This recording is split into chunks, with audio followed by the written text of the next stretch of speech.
Gloire à Dieu.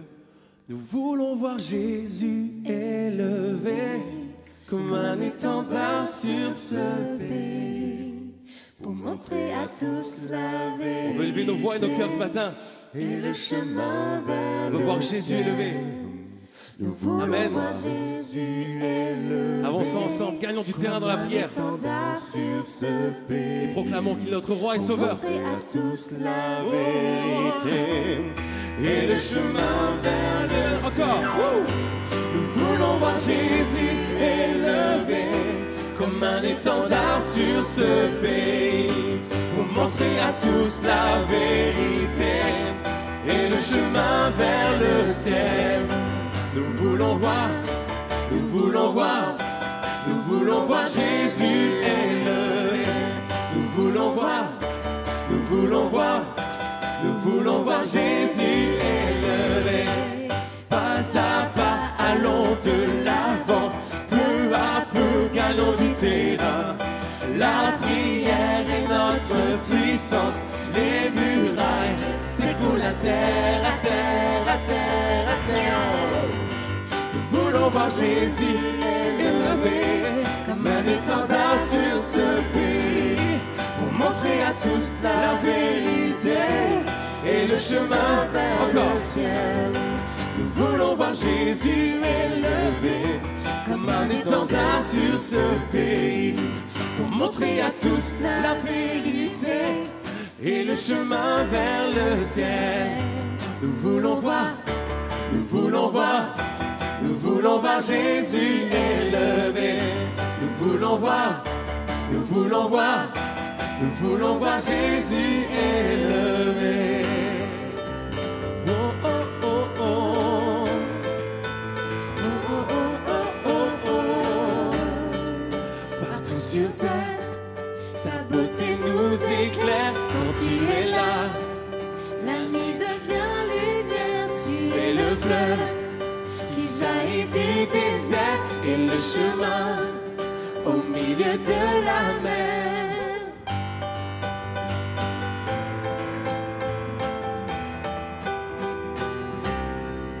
Partout sur terre, ta beauté nous éclaire quand tu es là. La nuit devient lumière, tu es le fleuve qui jaillit du désert et le chemin au milieu de la mer. Dieu, tu es la lumière, tu ne faiblis jamais, tu es l'espoir, tu vis en moi.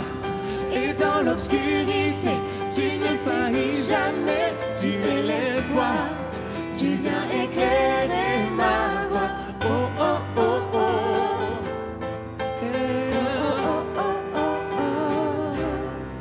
Ta vérité me guide vers ton cœur, je veux marcher vers toi malgré mes peurs, être avec toi, rien n'a plus de valeur. Jour après jour, je vis dans ta splendeur. Tu es la lumière, tu ne faiblis jamais, tu es l'espoir, tu vis en moi.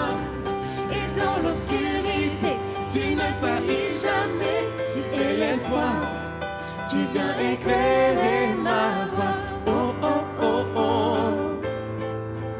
Oh, oh, oh, oh, oh. Oh, oh, oh, oh. Tu as scellé dans le ciel. Oh, oh, oh, oh. Tu as scellé dans le ciel ta victoire éternelle. Tu as gravé dans mon cœur ton amour pour toujours.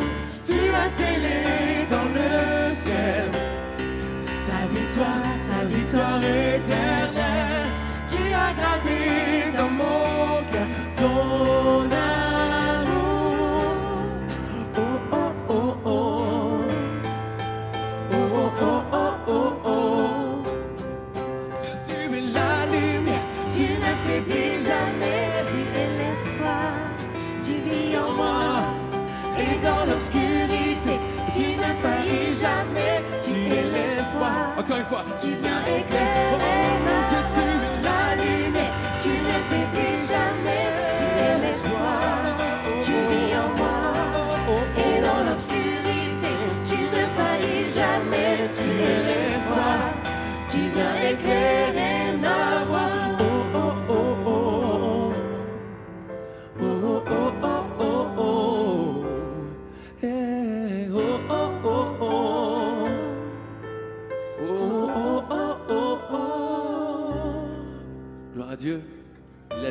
ténèbres. C'est vrai, Seigneur, tu éclaires même les coins les plus sombres, là où il y avait doute, confusion, solitude. Tu es la lumière, Seigneur, et tu nous as relevés quand nous étions brisés et perdus. Tu nous aimes, comme le déclare la Bible dans Éphésiens. Mais Dieu est riche en compassion, à cause du grand amour dont il nous a aimés. Alors que nous étions morts à cause de nos fautes, il nous a rendus à la vie avec Christ. Amen. J'aimerais qu'on chante ce chant maintenant comme un témoignage.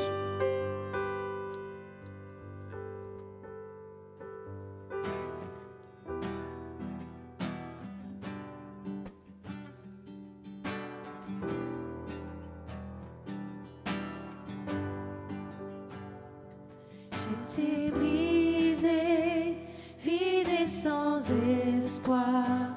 Ta grâce m'a trouvée, m'a restaurée.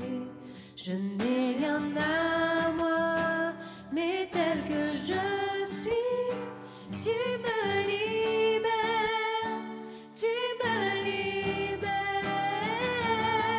Grâce infinie de notre Dieu qui un jour m'a sauvé.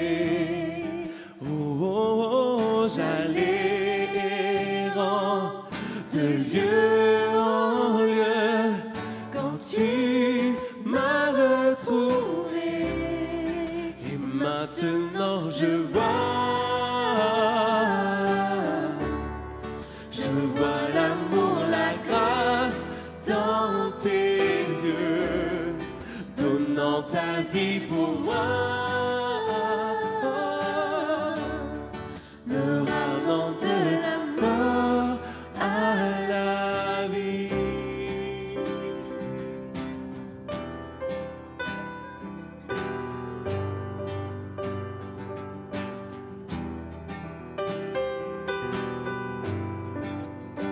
Tu prends nos échecs, tu prends nos faiblesses, tu places ton trésor dans des vases d'argile. Oh, prends mon cœur, Père, je veux te servir pour que tous voient ta vie en moi. Grâce infinie de notre Dieu qui un jour m'a sauvé. Oh, oh, oh, j'allais errant de lieu en lieu quand tu m'as retrouvé. Et maintenant je vois l'amour, la grâce dans tes yeux, donnant ta vie pour moi, me ramenant de la mort à la vie.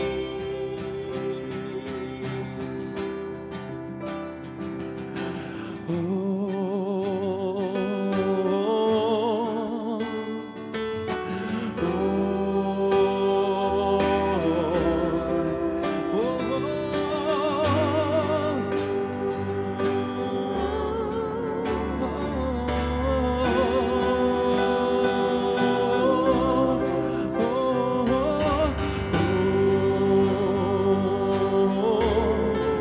merci Jésus pour ton amour immérité, Seigneur. Merci pour ta présence ce matin. Oh Seigneur, merci d'avoir donné ta vie pour moi, Jésus. Oh, oh, oh. Et maintenant je vois l'amour, la grâce dans tes yeux, donnant ta vie pour moi, me ramenant de la mort. Et maintenant je vois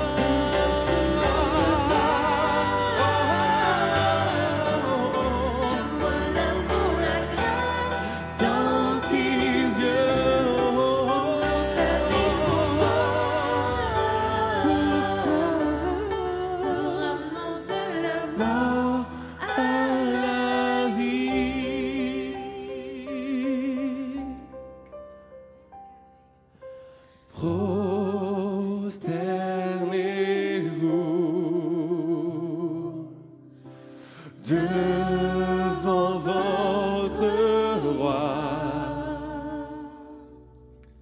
Adorez-le de tout votre cœur. Faites monter.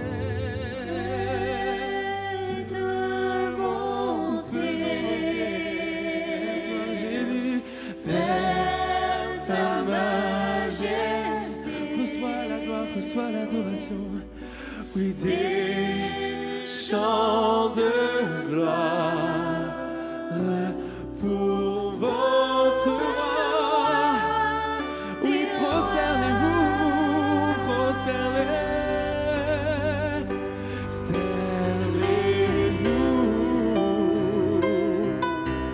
devant votre roi.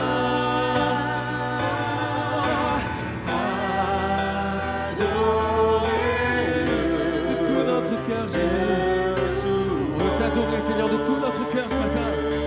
Bénis mes frères et sœurs, Seigneur, remplis-nous de ton esprit. Oh, faisons fête monter vers toi, vers sa majesté, des chants de gloire pour votre roi. Alléluia, Alléluia, que ton règne vienne, Maranatha, viens Jésus règne en moi, Alléluia.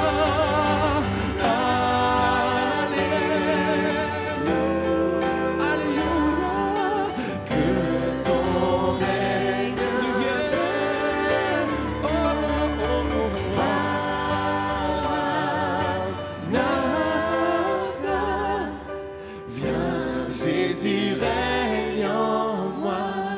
Ensemble, viens Jésus. Oui, viens Jésus règne en moi. Oh, viens Jésus.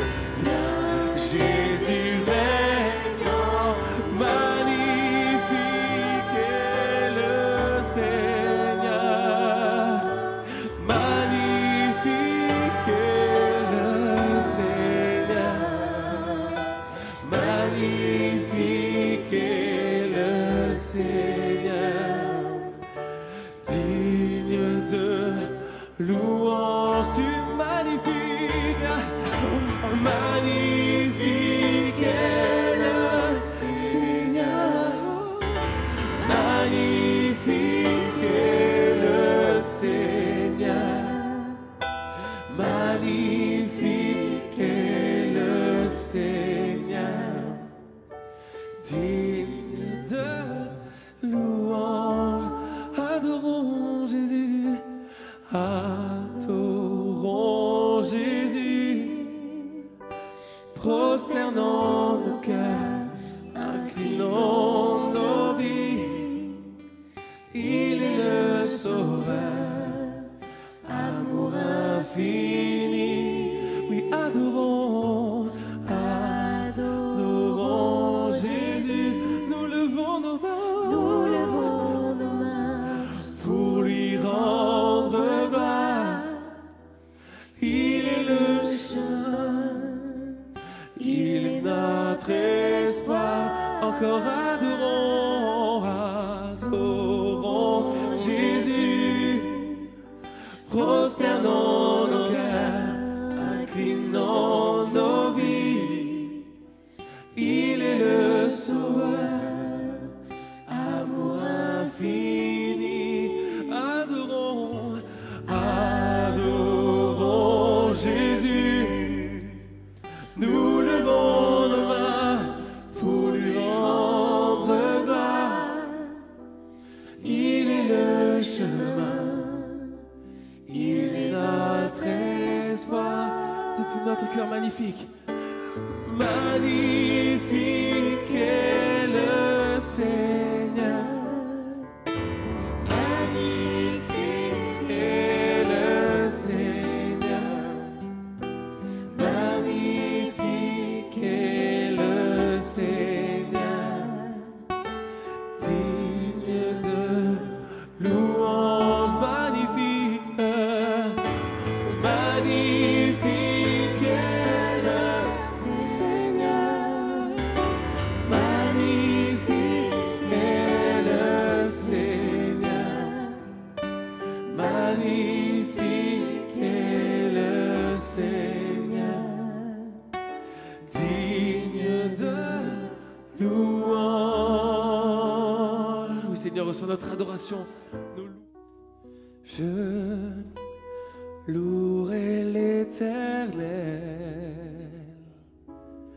de tout mon cœur. Je raconterai toutes tes merveilles. Je chanterai ton nom. Je louerai l'Éternel de tout mon cœur. Je ferai de toi le sujet de ma joie. Alléluia.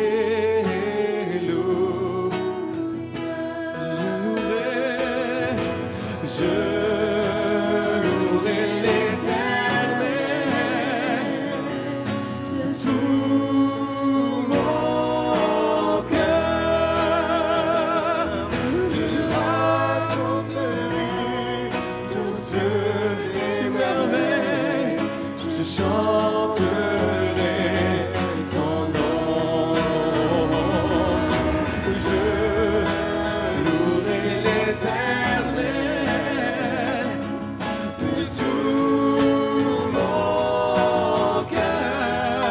de tout mon cœur. Je ferai de toi le sujet de ma joie. Alléluia. encore une fois. Je louerai l'Éternel de tout mon cœur. Je raconterai toutes tes merveilles. Je chanterai ton nom. Je louerai l'Éternel de tout mon cœur. Je ferai de toi le sujet de ma joie.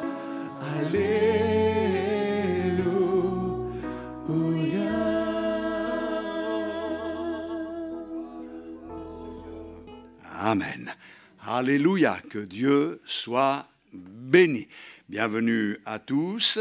Nous allons ouvrir ensemble la bonne parole de Dieu et nous ferons une lecture dans les Actes des Apôtres au chapitre 1 et nous lirons à partir du verset 1. Dans quelques jours, le monde chrétien va fêter une fête qui s'appelle l'Ascension. C'est bien, nous savons ce que ça veut dire. Jésus est monté au ciel. Mais je pense que nous avons besoin de comprendre certaines vérités enseignées autour de cet événement pour pouvoir bien apprécier les grâces que le Seigneur nous accorde, les grâces qu'il nous fait, et de pouvoir le servir et être des adorateurs comme il veut que nous le soyons les uns et les autres. Est-ce que vous êtes disposés ce matin pour adorer le Seigneur? Oui? À peu près? Est-ce que vous savez que Jésus est ressuscité? Oui? C'est tout ce que ça vous fait? Il est vivant. Il est dans la gloire. Alléluia. On va lire ce texte.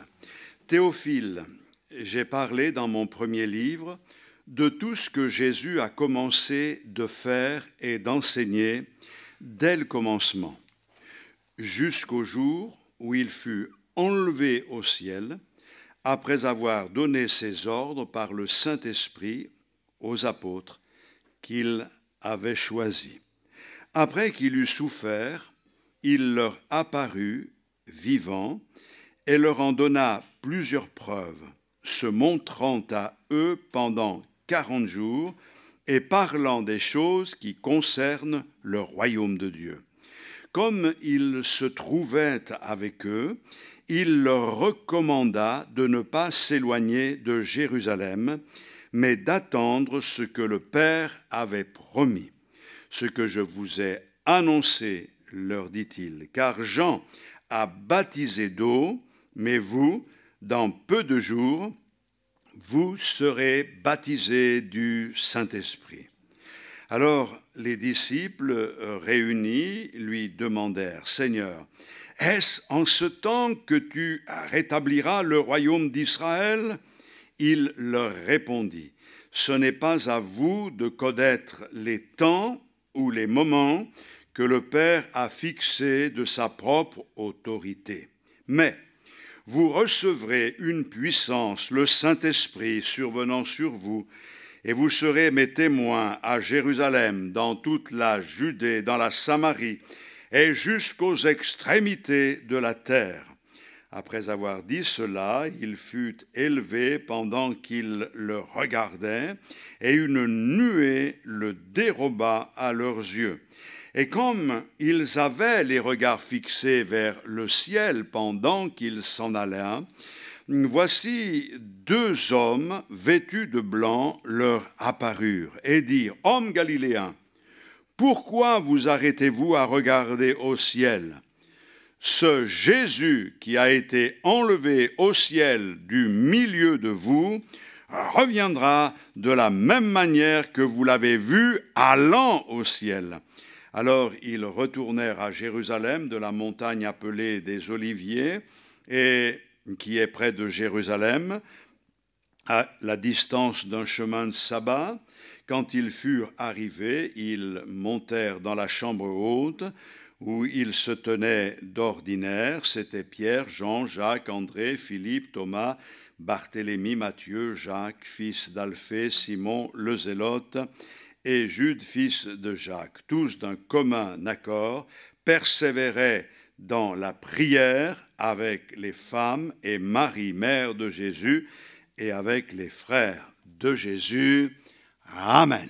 Voilà donc un texte qui est rempli de choses formidables et que nous voulons considérer avec simplicité, faire un petit rappel ce matin de ce qui s'est réellement passé, de ce que cela peut nous enseigner, de comprendre dans quel temps nous sommes et de pouvoir aussi considérer que Jésus va bientôt revenir. Alors, nous voyons concernant la vie de Jésus qu'il y a 4 événements qui forment comme des marches, des échelons.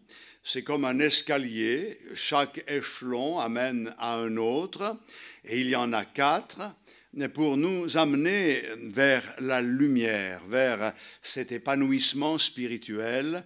Et nous voulons être reconnaissants au Seigneur ce matin pour ces événements-là. Le premier événement, c'est la naissance de Jésus. Quel événement! Il a été annoncé par les prophètes et il est venu exactement comme cela avait été annoncé. Je ne rentre pas dans les détails de toutes les prophéties, je dis simplement qu'à partir du moment où Jésus est né, le premier échelon a été franchi et il nous amène à un deuxième échelon. Jésus a vécu sa vie, il a manifesté par ses œuvres son attachement au Père, il a accompli toute la loi, il a accompli aussi l'œuvre de rédemption, il a donné sa vie et il est mort sur la croix du Calvaire. Et ça, c'est un événement qui doit nous toucher ce matin. D'ailleurs, en prenant le pain et le vin, nous nous souvenons que Jésus est mort pour nous.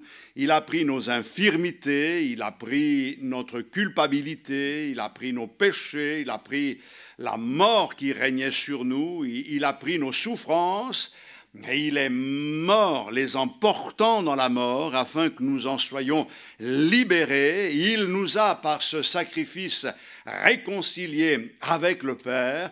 Et ce matin, quel bonheur de pouvoir dire « Il n'y a pour moi plus aucune condamnation, parce que je suis en Jésus-Christ. » Mais cette étape franchie en annonçait une autre.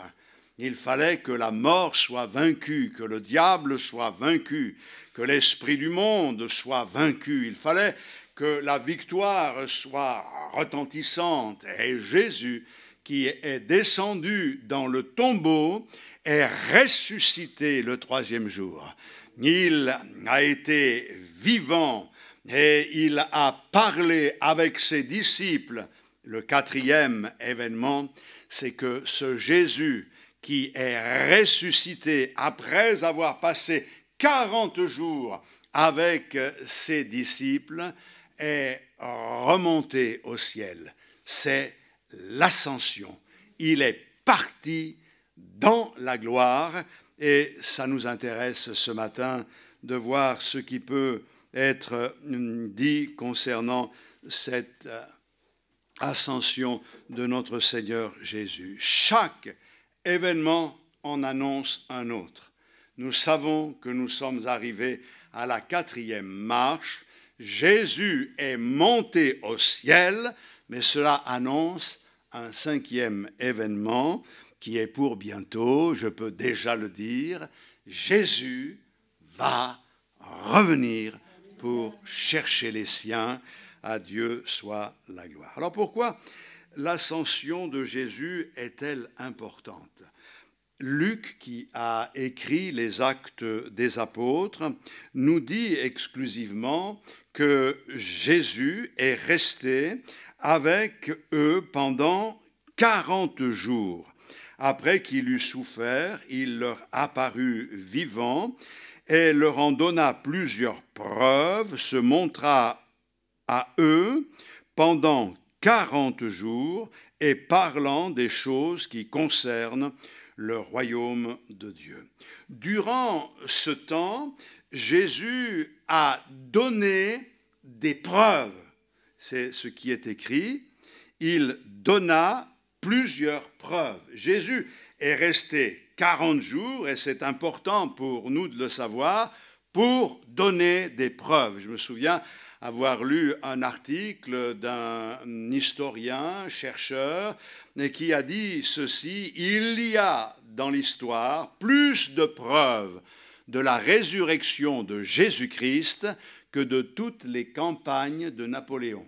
Ce n'est pas une petite affaire, et pourtant Napoléon, ce n'est pas aussi ancien que Jésus-Christ. Nous savons, il est apparu à des disciples en particulier, à des groupes, et même jusqu'à plus de 500 frères à la fois.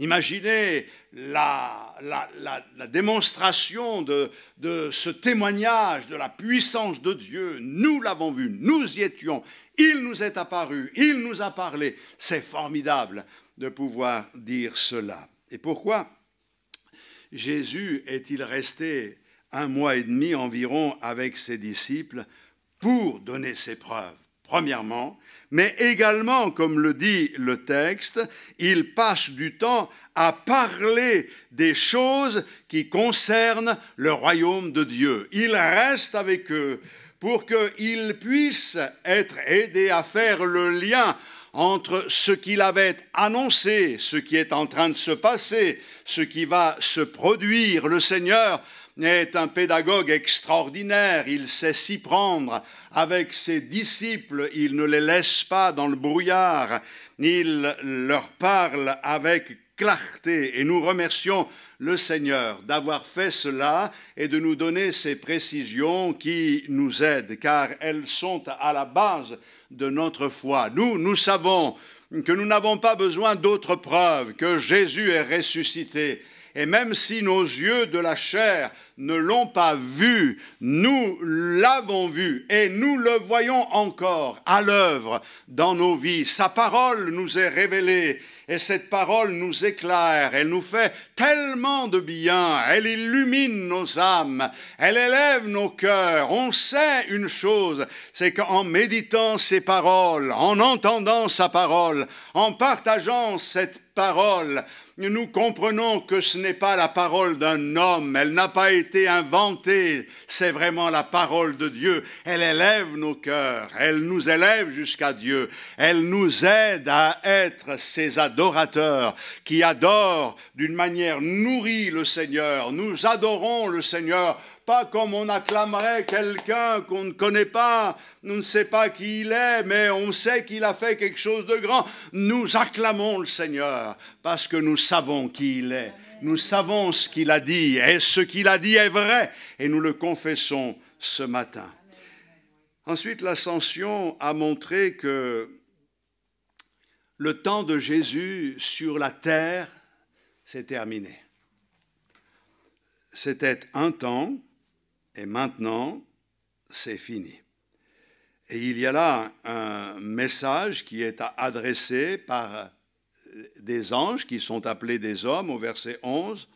« Hommes galiléens, pourquoi vous arrêtez-vous à regarder au ciel? Ce Jésus qui a été enlevé au ciel du milieu de vous reviendra de la même manière que vous l'avez vu allant au ciel. » Deux hommes, ils étaient revêtus de vêtements blancs. On peut comprendre un peu ces choses-là. On sait que ce sont des anges, mais ça nous rappelle que ces anges étaient présents à l'annonce de la venue de Jésus. Un ange était présent aussi dans le combat de Gethsémane pour fortifier le Seigneur. Ces anges étaient là aussi à d'autres moments de la vie de notre Seigneur, revêtus de blanc, d'un blanc éclatant. Ils étaient au tombeau, le tombeau vide, et ils adressent un message qui est une question.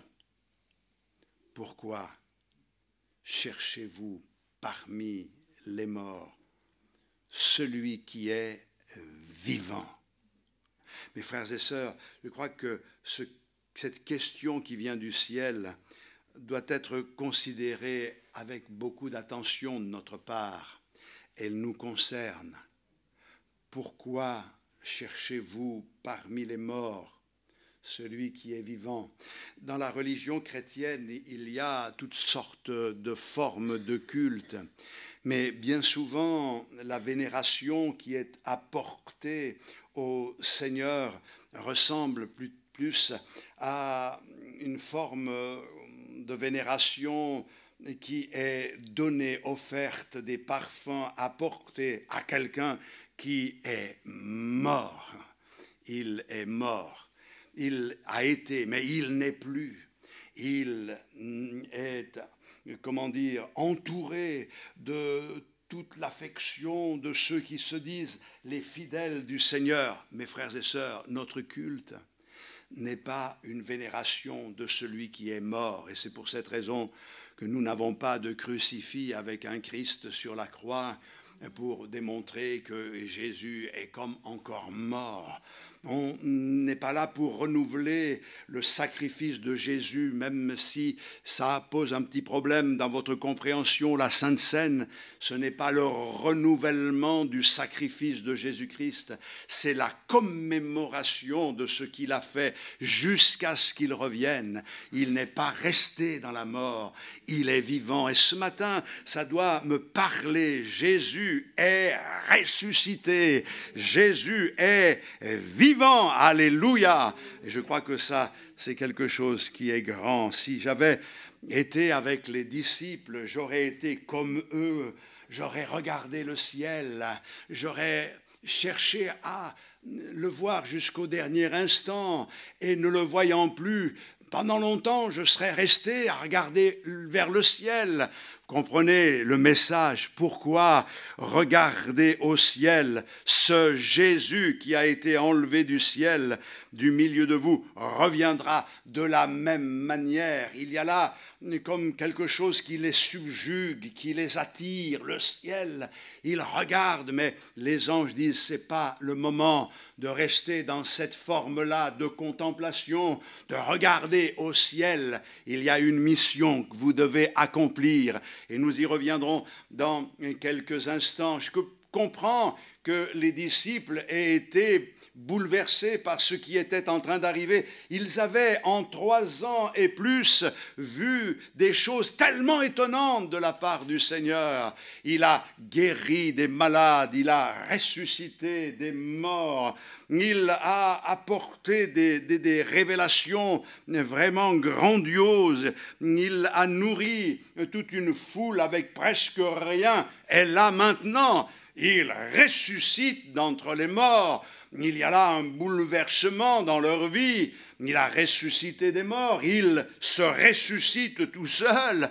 Mais ça, c'est quelque chose de formidable. Mais ils n'avaient jamais vu Jésus monter au ciel. Et le texte est clair. Il est avec eux et le voici qu'il monte. Et ils le voient monter. À un moment, il est là. À un autre moment, il est à 30 mètres de haut. Et puis il le regarde, il monte, jusqu'à ce qu'une nuée vienne l'envelopper. Et il disparaît à leurs yeux. C'est extraordinaire ce qui est en train de se passer. La nuée a caché à leur vue le Seigneur. Il ne s'est pas évaporé. Il n'a pas disparu comme disparaîtrait un fantôme. Il est monté au ciel et ils ont vu le Seigneur monter au ciel. Je comprends qu'ils aient été là, subjugués par ce qu'ils voyaient. Ça devait être quelque chose d'extraordinaire. Et peut-être que plusieurs, entre autres Pierre, Jacques et Jean, ont dû dire, mais nous on a déjà vu quelque chose qui ressemble à cela, mais il ne s'est pas élevé. Il a été transfiguré sur la montagne, on était là, présent. Et Pierre peut-être a dit aux autres, il faut rester, il faut rester. Vous vous souvenez que là-bas il voulait rester, là certainement qu'il voulait rester. Et le message est donné, il ne faut pas rester. Ce n'est pas le moment, ce n'est pas encore le temps. Le temps viendra où vous pourrez rester. Depuis 1 mois et quelques jours, le Seigneur était avec eux. Il apparaissait, il venait les voir, il s'en allait. Et eux, ils étaient certainement sur le qui-vive parce qu'ils ne savaient pas exactement à quel moment le Seigneur allait les rencontrer, mais ils attendaient certainement que le Seigneur se manifeste.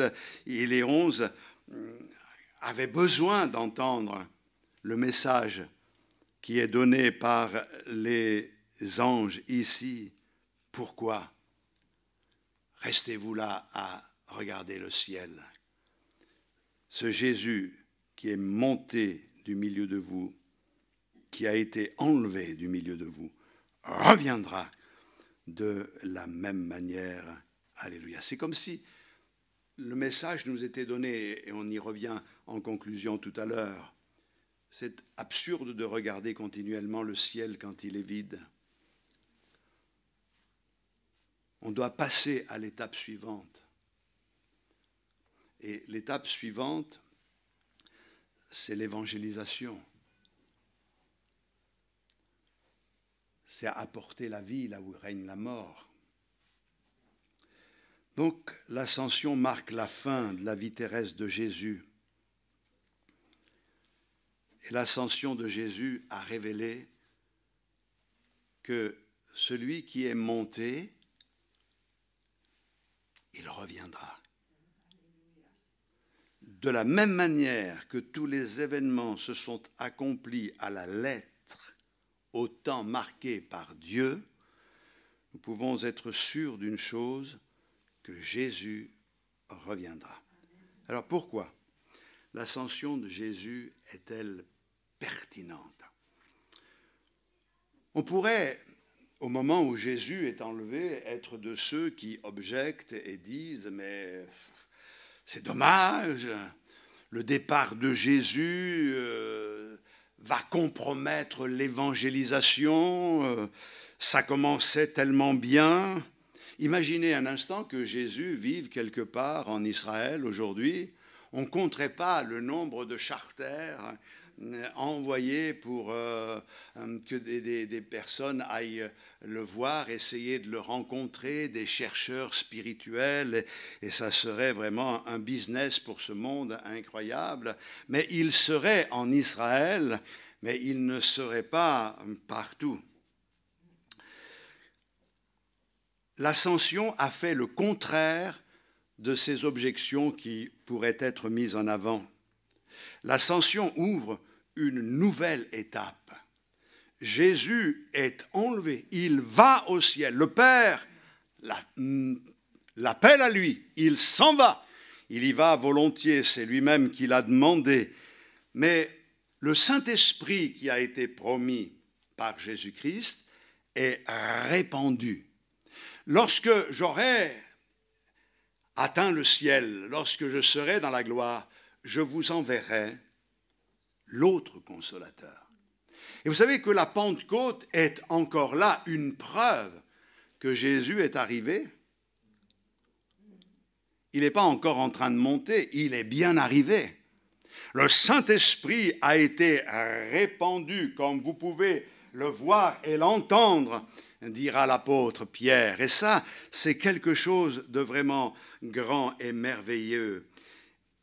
Il est bon d'avoir un ami haut placé quelquefois. On ne cherche pas ça, mais on sait que ça peut aider. Mais moi, je ne sais pas si on réalise le privilège qui est le nôtre. Nous avons aujourd'hui un ami qui est vraiment haut placé. Cherchez pas, ne vous confiez pas dans les hommes. Vous savez, quelquefois, il m'est arrivé d'avoir la faiblesse de faire confiance à des hommes qui promettaient monts et merveilles. Et je me suis aperçu qu'à chaque fois, pratiquement, j'ai été déçu. Et que le secours dont j'avais besoin, l'aide dont j'avais besoin pour faire l'œuvre de Dieu, n'est pas venu de ceux qui avaient de belles paroles, mais est venu directement de mon Seigneur de gloire. Je voudrais vous dire une chose ce matin, c'est que le Seigneur sait exactement ce dont vous avez besoin. Et vous inquiétez pas, il sait et il a préparé toutes les réponses pour votre vie. Alors, je crois qu'on peut dire que Jésus a été enlevé dans la gloire parce que Jésus est nécessaire au ciel et que le Saint-Esprit est nécessaire sur la terre. Jésus est monté au ciel parce que il a reçu là le couronnement de son œuvre. Ça, c'est un premier point. On va en voir rapidement 5. Jésus a demandé ceci au Père. Vous savez, quand Jésus a prié, la prière sacerdotale dans l'évangile de Jean au chapitre 17, il dit ceci. « Et maintenant, Père, glorifie-moi auprès de toi de la gloire que j'avais auprès de toi avant que le monde existe. Maintenant, Père, glorifie-moi auprès de toi. » J'imagine, glorifie-moi auprès de toi. Mais imaginons ce matin l'accueil qui a été réservé au Seigneur dans la gloire. Déjà, on entend ce qui se passe dans le ciel quand le Seigneur dit « Il y a plus de joie dans le ciel pour un pécheur qui se repent que pour 99 qui disent « Nous n'avons pas besoin de repentance ». Imaginez la joie quand un pécheur se repent. Mais imaginez la joie quand celui qui est venu accomplir l'œuvre de notre salut est revenu auprès du Père. La joie qu'il y a eu dans le cœur des anges, dans le cœur du Père. Et nous devons exprimer cette joie. L'ascension de Jésus n'a pas été comme une diminution de sa puissance. Ça aurait été mieux que tu sois là, comme Marthe et Marie. Si tu avais été là, notre frère ne serait pas mort. Le problème n'est pas là. Jésus dit, je suis la résurrection et la vie. Celui qui croit en moi vivra, quand même il serait mort. La puissance du Seigneur n'a pas diminué parce qu'il est monté au ciel. Au contraire, il la répand, mais non pas à un endroit, mais dans le monde entier en même temps. Et voilà que le Seigneur accomplit ce qu'il a promis. Moi et le Père, nous viendrons faire notre demeure en vous. Jusque-là, il était avec eux, mais maintenant, il est en nous. Et le royaume de Dieu ne vient pas de manière à frapper les regards. Le royaume de Dieu est en vous. Il est au-dedans de vous, dit le Seigneur. Il est au milieu de vous. C'est dans notre cœur que ça se passe. Et ça, c'est quelque chose de vraiment extraordinaire. Alléluia. Alors qu'il était en train de s'élever, il le voyait. Je répète, il n'a pas disparu comme un fantôme. Mais écoutez bien ce qui est dit au verset 11. Ce Jésus qui a été enlevé au ciel du milieu de vous reviendra de la même manière que vous l'avez vu allant au ciel. Entendez bien ? Il est dit, ce Jésus, c'est lui, c'est cet homme, c'est le même. C'est lui qui est venu, c'est ce Jésus qui reviendra. La précision est donnée pour que nous puissions insister, comprendre que nous attendons ce Jésus. Nous n'attendons pas un autre Jésus. Il y a des Jésus qui sont annoncés et qui se substituent au vrai Jésus. Le Jésus qui reviendra, c'est ce Jésus de la parole, c'est le Fils de Dieu. C'est celui qui a annoncé les choses à l'avance et qui les a réalisées, qui les a accomplies. C'est lui qui est le bon berger, celui qui donne sa vie pour ses brebis. Il reviendra et il reviendra bientôt, nous dit l'Écriture. Jésus va revenir. Et je crois qu'il est important pour nous de le comprendre, de réaliser cela. Ce Jésus qui est monté au ciel va revenir. Mais là, il monte au ciel.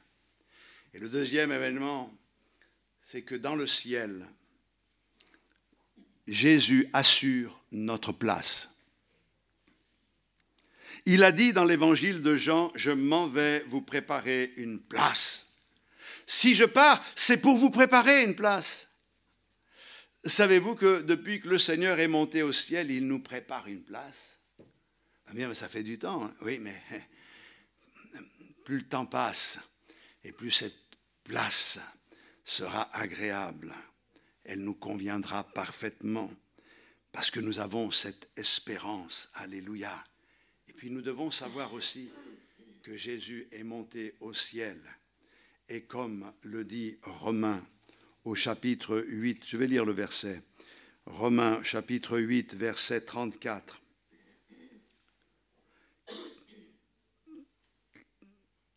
Qui les condamnera? Christ est mort, bien sûr, bien plus, il est ressuscité. Il est à la droite de Dieu et il intercède pour nous. Il fallait qu'il parte parce qu'il intercède pour nous. Il est auprès du Père pour intercéder pour nous. Vous savez, on a besoin que les uns et les autres prient pour nous, et la Bible le dit que lorsque 2 ou 3 sont assemblés, le Seigneur est au milieu d'eux, ou lorsque 2 s'accordent pour demander quelque chose, il le fait, mais de savoir que Jésus est auprès du Père et qu'il intercède pour nous, Ça, c'est quelque chose d'extraordinaire. Il intercède pour ses enfants. Il intercède pour ceux qui l'ont accepté. Et je sais une chose qui m'encourage ce matin, c'est les paroles que Jésus a prononcées sur la terre. Je sais que tu m'exauces toujours. La prière, l'intercession de notre Seigneur en notre faveur porte du fruit. On ne s'en rend pas toujours compte, mais si nous sommes debout aujourd'hui, c'est parce que le Seigneur intercède pour nous. Arrêtons de fermer notre cœur comme pour en vouloir au Seigneur parce que les choses ne se passent pas comme on l'avait pensé, comme on l'avait souhaité. Il sait ce qu'il fait et peut-être que nous avons besoin d'apprendre certaines leçons et surtout nous avons besoin d'apprendre l'humilité afin d'être à ses pieds, disposés et disponibles pour accomplir sa volonté. On ne peut pas remplir un vase qui est déjà plein. Il faut que celui-ci soit d'abord vidé et le Seigneur veut nous débarrasser de tout ce qui encombre notre cœur et surtout de notre ego pour pouvoir nous remplir de sa présence. Et puis, je comprends aussi l'œuvre de Jésus maintenant qu'il est monté au ciel, qu'il monte au ciel est achevée. Vous ne vous asseyez que lorsque le travail est fini. La Bible nous dit qu'il est monté au ciel et il s'est assis à la droite du Père.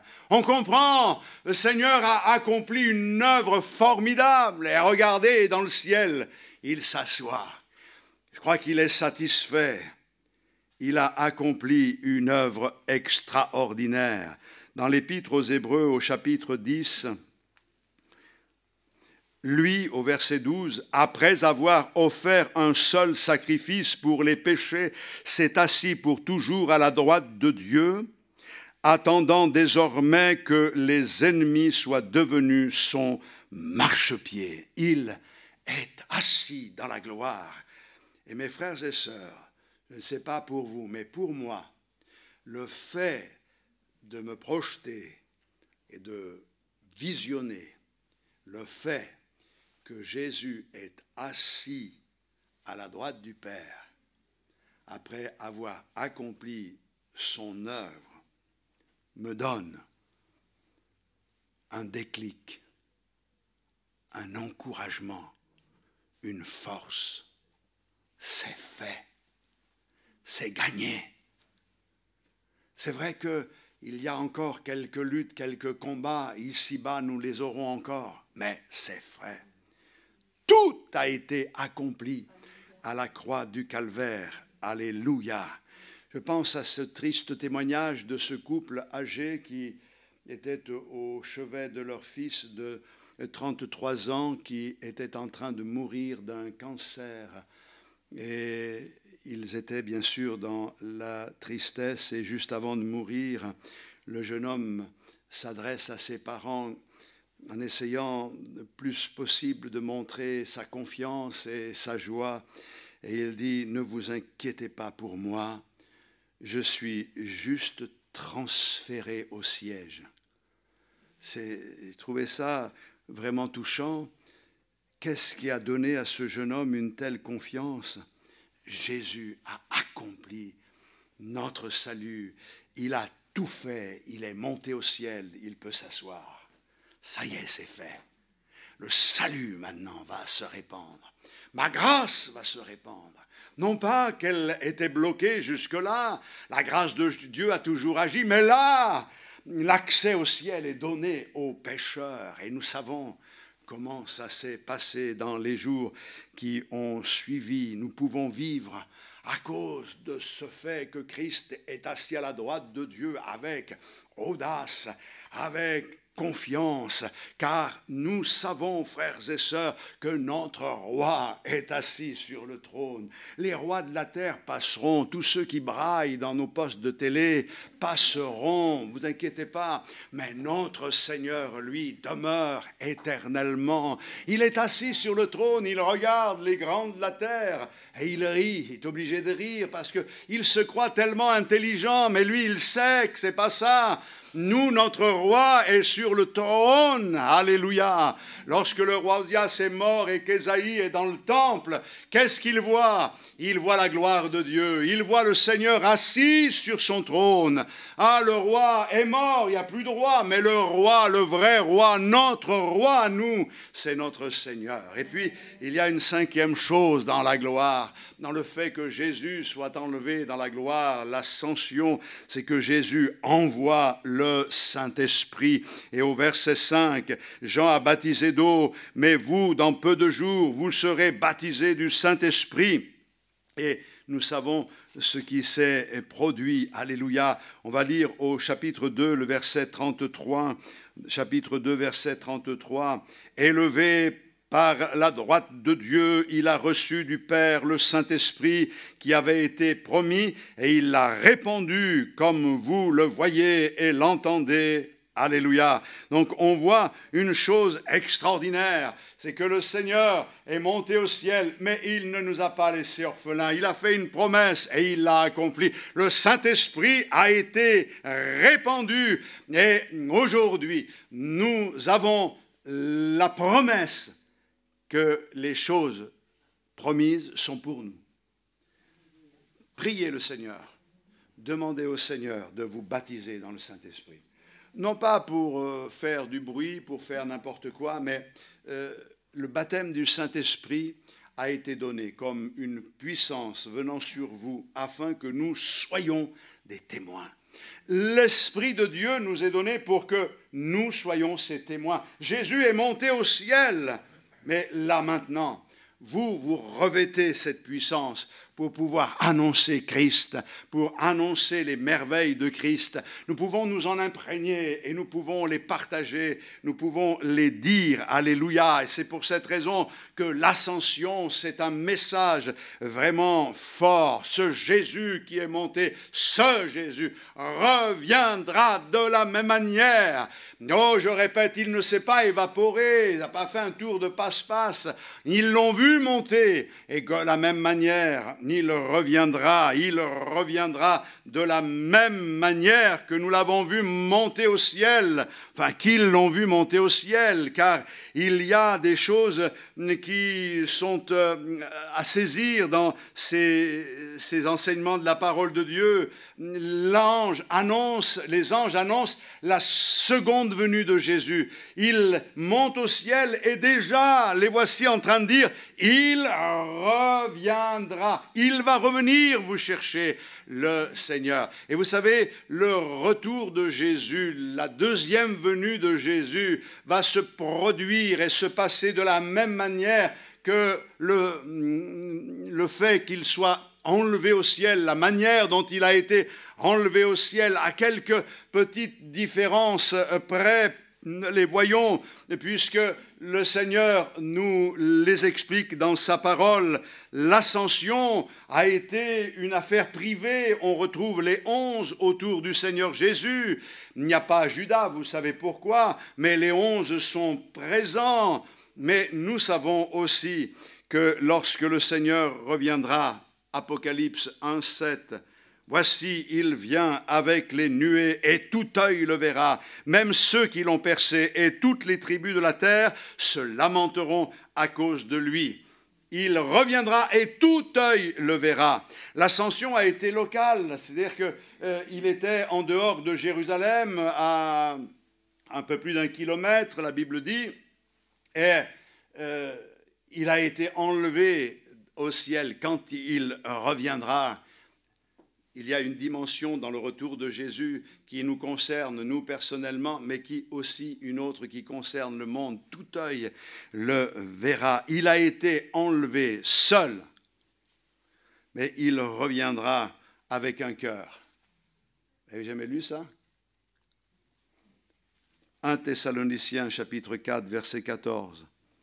Car si nous croyons que Jésus est mort et qu'il est ressuscité, croyons aussi que Dieu ramènera par Jésus et avec lui ceux qui sont morts. Et oui, ceux qui meurent aujourd'hui, ils retournent à la poussière, d'accord? Mais ce n'est pas tout à fait juste. Ils ne sont pas au cimetière là-bas. Chaque fois que l'on prêche aux obsèques, on le dit, on le rappelle. La personne, l'esprit, l'âme monte auprès du Seigneur. Et quand le Seigneur reviendra, les morts vont ressusciter, les corps, mais le Seigneur ramène ce cœur qui est dans la gloire, ceux qui nous ont précédés. Il va y avoir une rencontre. Là, dans les nuées, ça va être quelque chose d'extraordinaire. Et c'est pour cette raison qu'aujourd'hui, on a besoin d'entendre le message de l'ascension. Jésus est celui qui a remporté la victoire. Il est le vainqueur sur la mort, sur la puissance des ténèbres. Et le message qui a été donné aux disciples hier nous concerne encore aujourd'hui. Pourquoi regardez-vous le ciel ? Vous savez, je vais dire quelque chose qui va peut-être en piquer quelques-uns, mais il y a aujourd'hui quelques dérives. Beaucoup ont un désir tellement ardent de voir des signes qu'ils tombent dans toutes sortes d'exagérations. Et c'est un peu dommage, c'est regrettable. Le temps n'est pas venu d'adorer ou de regarder, plutôt de regarder aux étoiles. C'est contradictoire, parce que vous avez déjà dit ici qu'il faut avoir les yeux sur la venue de Jésus-Christ. Nous ne perdons pas de vue que Jésus revient. Quand on prend la Sainte Seine, on sait qu'il va revenir et on annonce son retour. Cependant, le Seigneur dit à ses disciples par les messagers, les anges, pourquoi restez-vous à regarder le ciel ? C'est vrai que certains aujourd'hui pourraient vous expliquer la signification de chaque orteil de la statue de Nebuchadnezzar. Vous montrez reconnaître l'Antichrist à plus d'1 kilomètre, je ne sais pas, tellement ils sont pointus dans leur recherche, et pourtant, à leur côté, autour d'eux, les âmes périssent dans la mort. Ils n'ont pas reçu cela. Mes frères et sœurs, le temps pour nous, Jésus revient bientôt, c'est de réaliser, non pas, je vais regarder là, attends, je vais contempler. Il y en a qui sont même sur la terre d'Israël, ils sont placés à certains endroits parce qu'ils ont compris en lisant la Bible que Jésus allait venir par tel chemin, donc ils l'attendent là-bas. Et c'est parce que le Seigneur a dit dans sa parole. Le temps est venu pour nous, revêtus du Saint-Esprit, de témoigner de sa gloire. Et je crois que nous ne devons pas être de ceux qui confondent la contemplation stérile avec la vie chrétienne complète qui se caractérise par la contemplation, mais aussi par l'action. Et mes frères et sœurs, nous sommes responsables de ces âmes qui sont autour de nous, et nous sommes responsables des personnes de notre propre famille. Nous avons un témoignage à leur donner. Nous devons être des témoins dans notre propre famille. Nous avons un combat à engager en leur faveur, mais il y a aussi ceux qui nous entourent, ceux qui se perdent loin du Seigneur, ceux qui ont connu la grâce de Dieu et qui sont tombés. Nous avons une responsabilité vis-à-vis de eux. Et tant que le Seigneur n'est pas revenu, eh bien nous ne voulons pas nous arrêter de fonctionner en disant « Regardez ce qui se passe, il vient bientôt », comme certains font appel à monter sur telle montagne en disant « Il vient bientôt, on va y être », mais le temps passe et ils descendent de la montagne parce qu'il faut qu'ils aillent se nourrir. Et c'est là vraiment des pièges, mes frères et sœurs. Le Seigneur, quand il reviendra, ça se fera en un clin d'œil pour nous. Nous n'attendons pas la fin du monde, nous attendons le retour de Jésus qui nous prendra dans sa gloire. Mais ce matin, je veux réaliser une chose, c'est que celui qui a tout accompli sur la croix est monté au ciel, il s'est assis, il est à la droite de Dieu. le Père, et il maintenant agit, intercède pour nous. Il est dans la gloire et ce matin nous sommes réunis ici pour l'acclamer, mais en même temps nous nous élevons par la foi jusqu'à lui et nous pouvons saisir ses grâces, les faire nôtres. Non, le temps n'est pas fini pour nous, ce sera fini quand Dieu l'aura décidé, mais pour l'instant nous avons une mission à accomplir et là où le Seigneur nous a placés, nous devons ouvrir les yeux et comprendre quelle est la stratégie à mettre en place pour que les âmes qui habitent ici et là se tournent vers le Seigneur. Dieu t'aime. Et si tu es venu dans ce lieu avec une culpabilité dans ton cœur, sache que le Seigneur t'aime et il veut te bénir et il veut te pardonner, il veut changer ta vie. Il ne veut pas te laisser comme cela. Tu vas dire, mais moi, je n'ai pas la force, je n'ai pas les moyens de m'en sortir. J'essaye, mais c'est plus fort que moi. Certes, on entend souvent cela et j'ai souvent entendu cela, c'est plus fort que moi. Mais mes frères et sœurs, si c'est plus fort que toi, c'est pas plus fort que notre Seigneur. Notre Seigneur a le pouvoir de te donner la victoire et nous voulons la confesser par la foi sur certains qui nous pensons et qui sont encore esclaves, qui sont encore retenus par toutes sortes de liens. Gloire à toi, Seigneur, pour le miracle que tu accomplis. Tu es vivant et tout-puissant. Alléluia. Alors on donne gloire au Seigneur. En partageant la Sainte Seine ce matin, on donne gloire à notre Seigneur. Alléluia. Gloire à Dieu. Nous bénissons ton nom, Seigneur. Seigneur, à quel autre irions-nous qu'à toi? Tu as les paroles de la vie éternelle. Et nous avons cru. Et nous avons connu que tu es le Christ, le Fils du Dieu vivant. Seigneur, à quel autre? Seigneur, à quel autre irions-nous qu'à toi? Tu as les paroles de la vie éternelle. Oh, et nous avons cru. Nous avons connu que tu es le Christ, le Fils du Dieu vivant. Oh,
ton